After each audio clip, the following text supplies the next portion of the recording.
रत्नागिरीतली घडलेली घटना ही दुर्दैवाची नक्कीच आहे. माणुसकीला काळीमा लावणारी घटना आहे.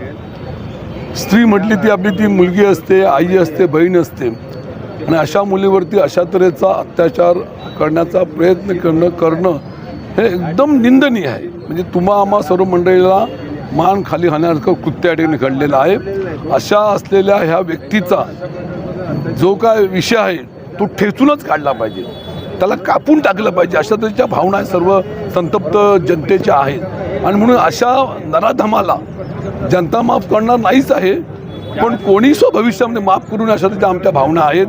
महाराष्ट्रामध्ये बदलापूरची जिवंत घटना आमच्या समोर आहे आणि अशा परिस्थितीत रत्नागिरी जिल्ह्यातल्या आमची एक मुलगी हिच्यावरती अशा तऱ्हे झालं अत्याचार हे आम्ही सहन करून घेऊ शकत नाही. अजून आमची लोक शांत आहेत, हे नशिबाचा भाग आहे, पण ही दुर्दैवी घटना अशी घडू नये अशी अपेक्षा आहे.